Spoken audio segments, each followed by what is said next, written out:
All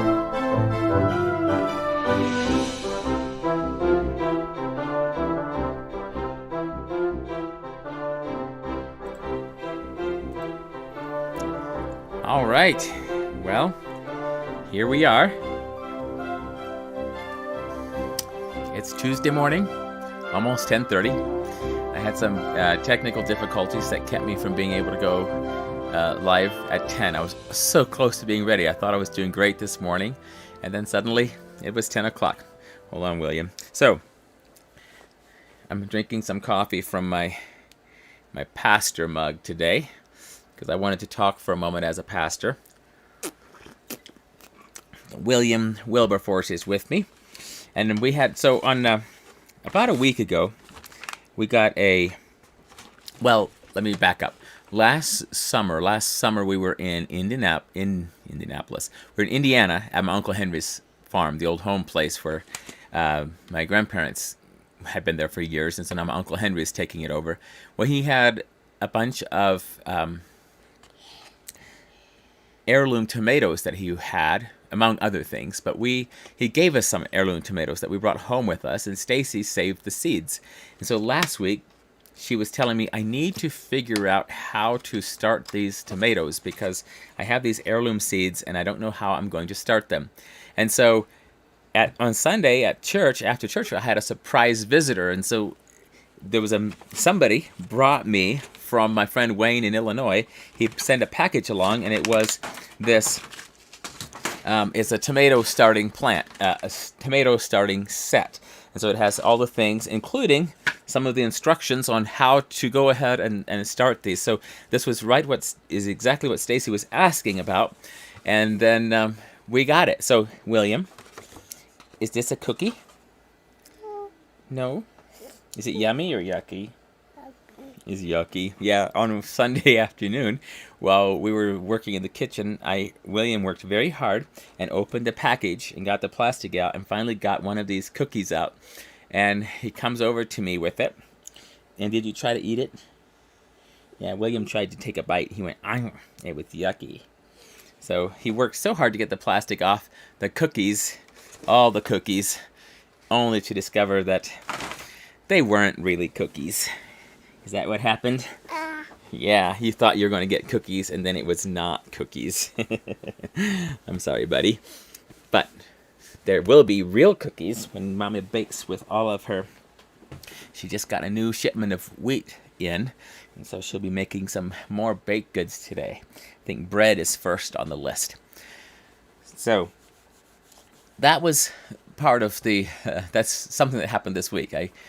My friend Wayne sent me a tomato starting kit, which is exactly what we need because my wife had saved some heirloom seeds. So I think we're going to try half of them heirloom seeds and half of them regular tomato seeds that Wayne sent and see how we come out with growing things here. Because if we don't know how to grow tomatoes out there, we don't want to waste all the heirloom seeds. So we're going to try around and then see what happens. Yeah, William has a owie on his nose because he was swinging and the swing came back. He was playing with the swing and the swing came back and hit him right on the nose. And now it's very hard for it to heal because every time it makes a little scab, he feels it. And then he wants to scratch it. So some days he has a Band-Aid on his nose all day. But not today. Today is no Band-Aid. Were you having fun upstairs or what's happening? Yeah, there's your owie. William, I love you, buddy. Okay, so what I wanted to talk about briefly in the third epistle of John. Let me grab my Bible and get it over here. In the third epistle of John, verse 1 says, to the elder, to the beloved Gaius, whom I love in truth. Beloved, I pray that you may prosper in all things and be in health as your soul prospers, just as your soul prospers.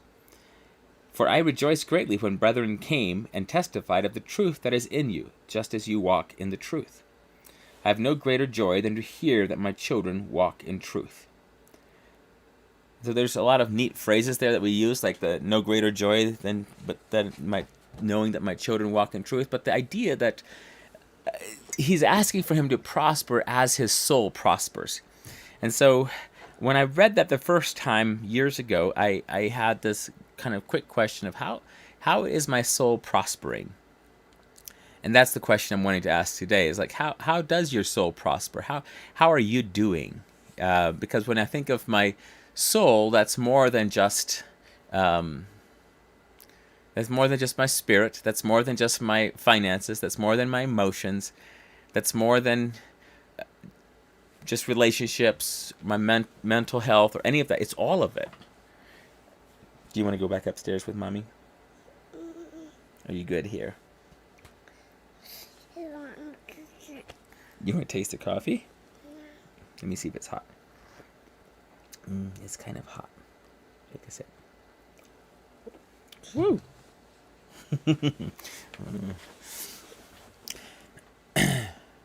And if I'm thinking about whole person health, and this is what I put in the description, was the idea that, when you go to the hospital or a doctor, like you can have your general doctor. I had a friend who had some brain surgery, and so you had the brain surgeon himself who did the surgery and was responsible for that.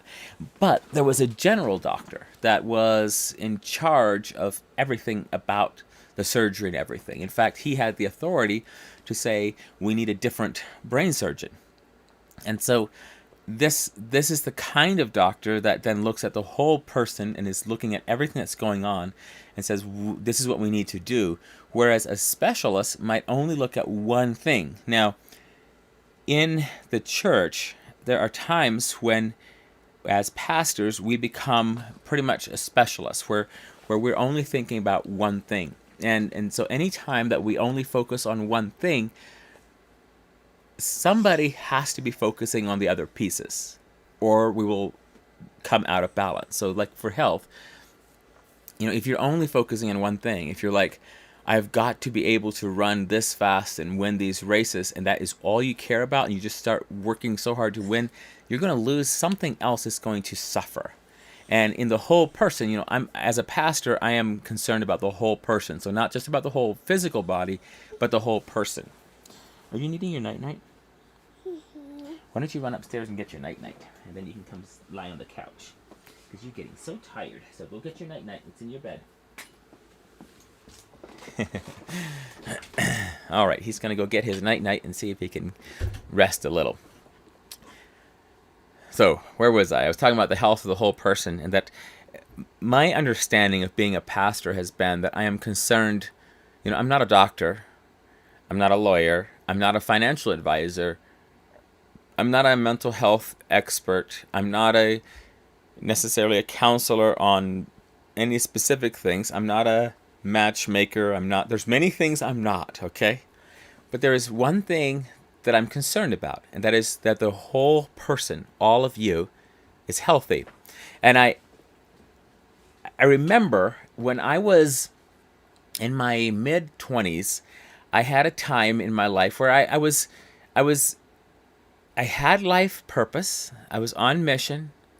I was accomplishing things, but it wasn't ideal, and I was struggling quite a bit on quite a certain, financially and elsewhere. And there's a day that I remember specifically, and in this particular day, while I was out there, I think of this time, and it's beneficial for me to remember this. It's also humbling. Sometimes I cringe a little when I see myself back then. But I was going to the bank to talk to the banker because I was having trouble making my mortgage. And this was happening quite a bit that year. I was having trouble making my mortgage, and I remember specifically that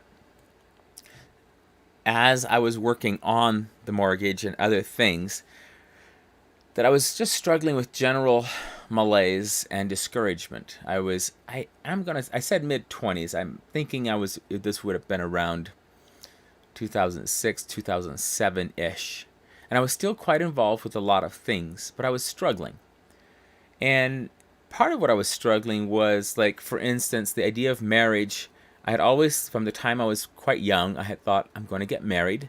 I'm going to raise a family. Well, now here I was in my mid-20s, and I still wasn't married, still wasn't raising a family, and I was beginning to realize that I didn't understand how to get married. That the process that I thought was a surefire way of getting married wasn't actually going to work. And so because of that, I was, a bit in a funk. And so I had other things going on, a lot of things. But I remember going in to talk with my banker because I was not able to make my mortgage payment. And he had told me, he said, now, and this was a small town bank, so they had like 5 different banks. But it was, it was local people. It was people that I could go and interact with and see.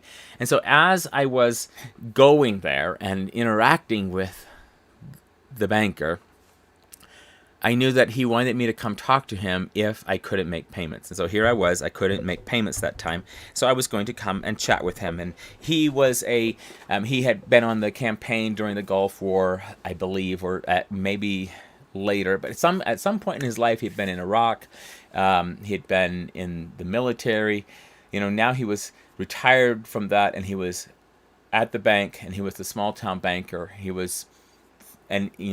was only one of dozens, if not hundreds of people that he had to interact with. And, we come to him because we need finances. We come to him because we can't make payments. All of this is happening.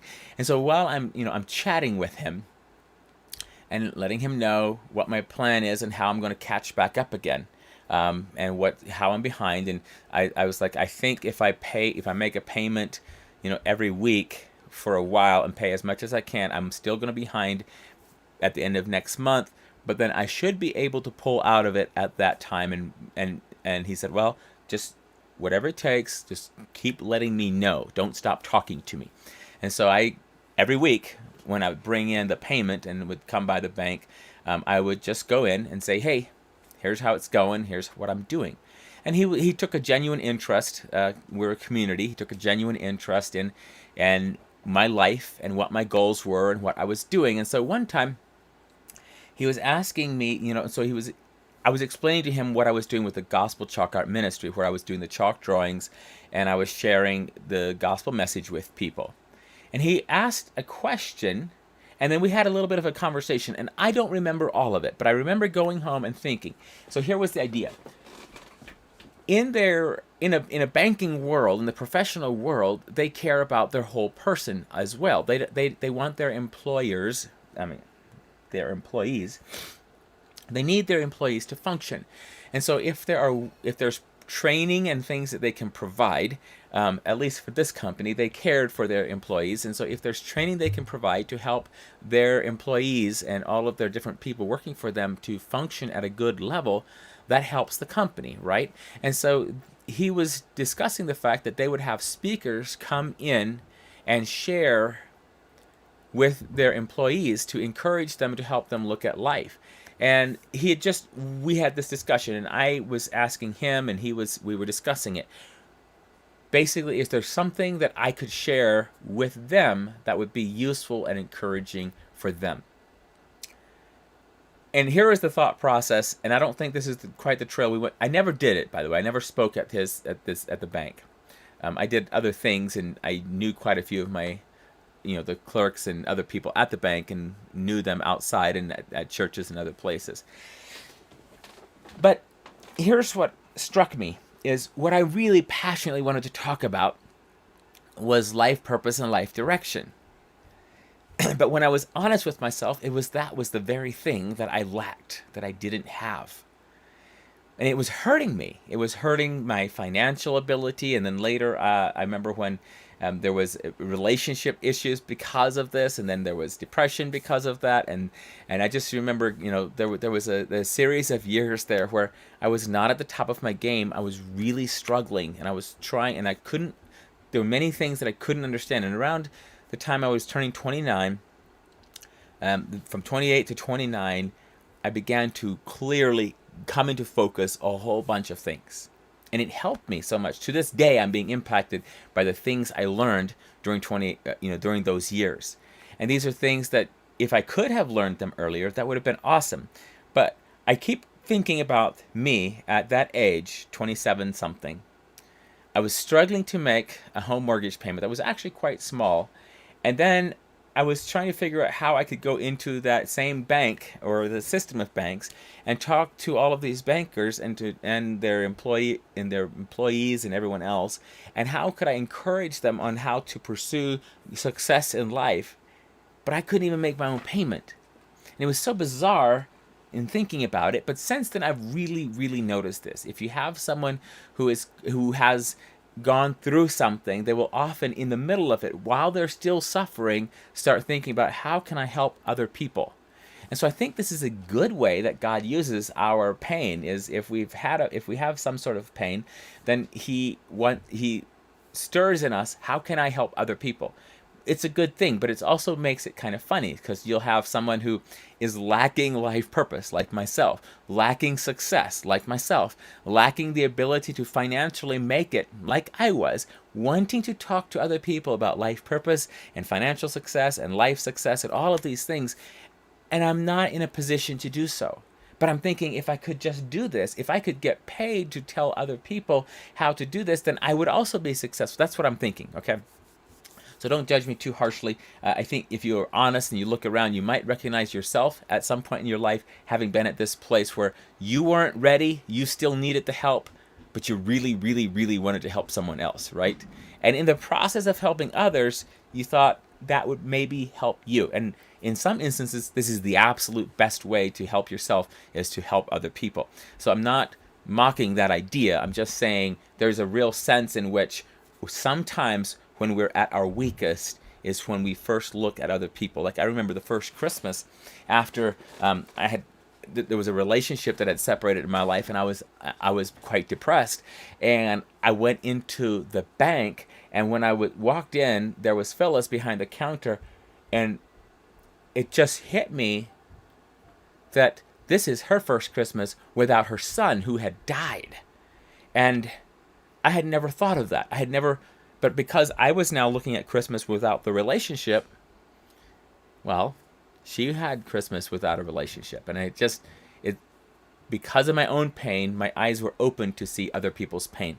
And I believe that is one way that God redeems and transforms the pain, is He allows us, when we go through something, He wants to use us then for other people. But at the same time, there is indeed a truth here that I have to be able to carry my own weight before I can carry yours. And so there's a fine balance, a delicate balance here, where I have to, if I am bleeding out on the ground and dying, I'm not in any position to run to you, to rescue you from the battlefield, to stop the bleeding in you, and to bring you to full health, because I'm dying. I need to be helped. And so there are times when we have to recognize, I need to be helped before we can start helping other people. But understand that God's going to use it, and He's giving you the heart for it, and treasure that sense of wanting to help other people. And so you might not, literally be bleeding on the battlefield. Very few of us actually find ourselves in that position where we're wounded physically. However, we're often wounded in other ways. We're wounded emotionally. We're wounded in ways that really impact our mental health. We're wounded financially. We're wounded, just all of our day-to-day relationships. We might have a success plan that we're on, and suddenly it's stopped, or it's just blown up, and we're not able to finish the way we thought we were going. So we had a plan, or a direction at least, or at least we were walking. We were doing something. We were headed out, and then something kind of blew up, and it's not working anymore, and now we have an issue. And so this is what I wanted to just chat for a minute this morning. I know that in the past year, there's been a lot of focus in especially, and I know this is around the world, but here in the United States, there's been a lot of focus about one thing. How can I keep from getting coronavirus? And if I do get it, how can I survive? And then and it's all about safety, about one thing, this one virus.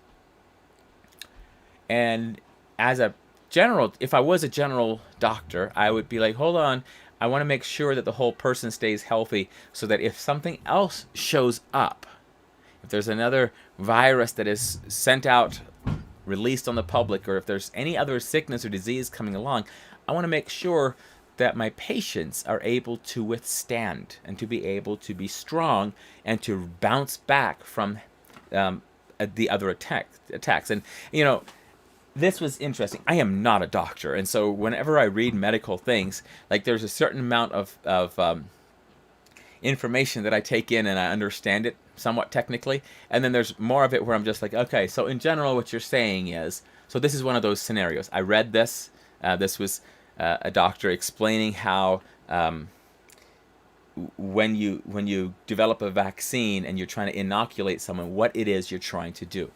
And so the idea is that inside of me, in my white blood cells or whatever, I have all these little soldiers that are trained to go around and find things that are not part of a healthy me. And if they find something that's not healthy in me, they attack that. And so they try to kill all of the invaders that come in. So in the idea of this is not medical language, in case you're wondering. So if I have invaders coming into my body, here come my little soldiers, and they're fighting these guys, right? And so inoculation is kind of like making a fake invader, so that when the invader comes in, all of a sudden, all of my little soldiers say, wait a minute, there's something here that shouldn't be here, and they develop a system on how to take out these fake invaders. And then, if the real invaders ever show up, my soldiers already automatically know how to attack them. That's the idea. Okay, so this is what I was reading. This has now been some time ago. Was that whenever you're being vaccinated or inoculated for one thing, the way it works usually is it puts a lot more of these little fake invaders into your blood system than you would normally have if you were getting the sickness. And so as soon as those things hit, suddenly your body goes, did you see how many invaders there are? Even though they're fake invaders, did you see how many of those are? And our body goes into high alert. And again, I'm not a doctor. I'm just telling you this the way I understood what I was reading. And basically, now I have maybe 80% of my army chasing after this fake invader. And this is, then I would be being made immune to this, right? Well, the other 20% is now all I have left to fight all of my battles on a daily basis. And those percentages are not precise. But like, so if, for instance, I'm being bombarded with a lot of different things, and my body is weak, and I haven't been getting enough sleep, and I'm just generally struggling, and then I am vaccinated or one of these things is introduced, I could be exposing myself to a host of other diseases while I am trying to avoid this one. This was how it was explained to me. And so I keep thinking about that.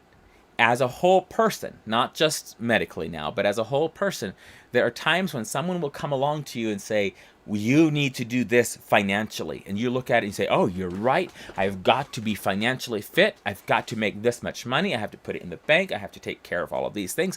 And I have to work this hard. And that is the most important thing for me. If I'm going to be able to retire at any particular age, I have got to take care of this.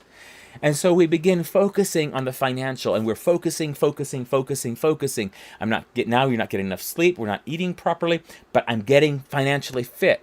And then suddenly, about the time you hit your goals or before you hit your goals, something else kicks in. You get sick, you get depression, and your life starts spiraling because you were only taking care of one thing. And you're a whole, complete person with many facets and many parts. And your whole soul needs to prosper. Your mind, your will, your emotions, your mental health, every part of you, logic and reasoning has to prosper. Your spiritual relationship with Jesus has to prosper. Your emotional, loving relationship with other people has to prosper. We need all of this. And so I think about the person I was at 27, and I was bleeding in so many ways, and I needed so much. And I remember the kindness of the banker. And I remember considering that, and then at the time, this was what God was doing in me. He started speaking to me at the time through His Word as I was reading and praying, and He started showing me that I, as an individual, there was no way for me to only be spiritual. I couldn't neglect financial sides and then be spiritually effective in the kingdom. I had to build the wall financially.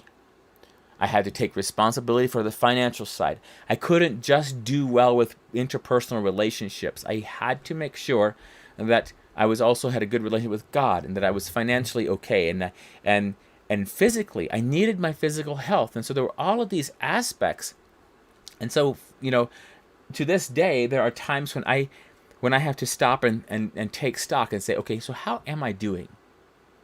And there's days when emotionally I am almost bankrupt, where I'm just like, I have experienced too much, and not me personally, but me in relation to other people. When I've been hearing and reading and understanding what's going on in the world, I start using up my emotional capital for all of this, and I start realizing I'm going to become so bankrupt that I won't be able to emotionally love my wife and my children, and it's going to hurt. So what do I need to do to protect that? And so I have to take necessary steps, and sometimes I have to distance myself from some scenarios in order to preserve me for other scenarios.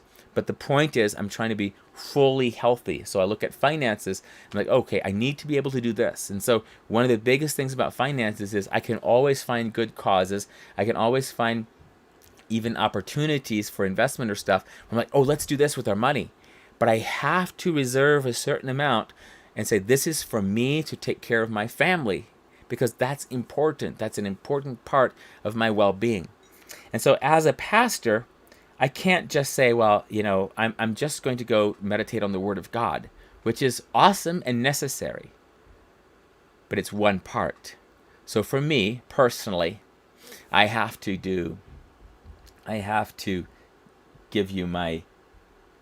give God some time with the Word of God, and it's not just the Word of God so that I can learn how to preach it to other people, but it's for me. I read it for me. I'm reading it to understand.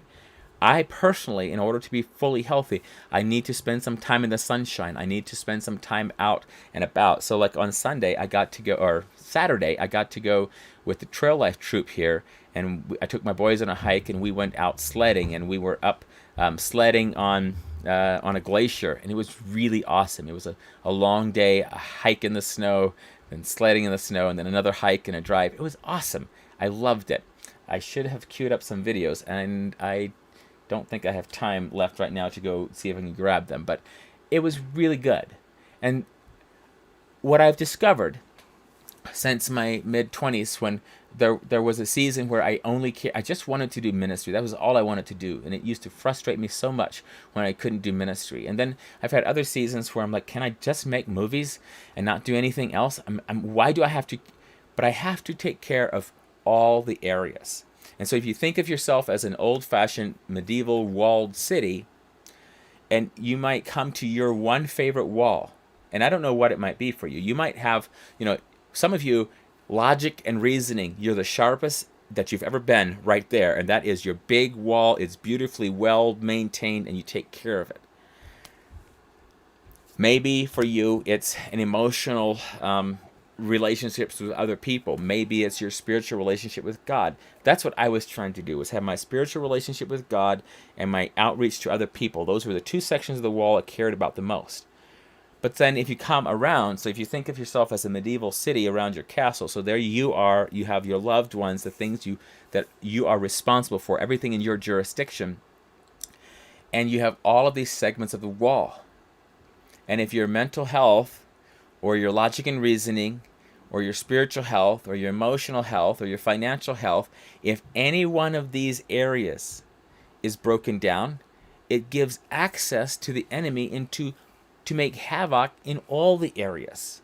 Because it doesn't matter how well I'm doing financially, if I am physically unhealthy, I might die and leave my family alone. And so I have to care about my health. I have to be concerned about it. But if I'm only concerned about my physical health, and then the spiritual side of my life, that wall comes all the way down, then I'm open to attack, and I might lose my family eternally because I'm not making sure that the spiritual things have been taken care of. And so I have to be on the watch out that all the walls on all the sides of the city are being taken properly care of. And that was what I was learning in my late 20s, and I've been learning it for the past decade. And I remember the day, let's see if I can find this scripture. I was driving home from Texas, and I probably have shared this before just because of the power that it actually had on my life. So it's going to take me just a moment to get over there. It's funny, I thought it was, there we go.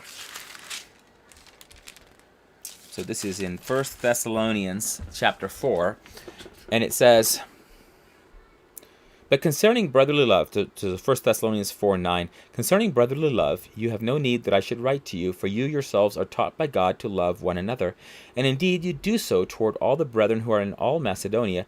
But we urge you, brethren, that you increase more and more, that you also aspire to lead a quiet life, to mind your own business, and to work with your own hands as we commanded you, that you may walk properly toward those who are outside, and that you may lack nothing.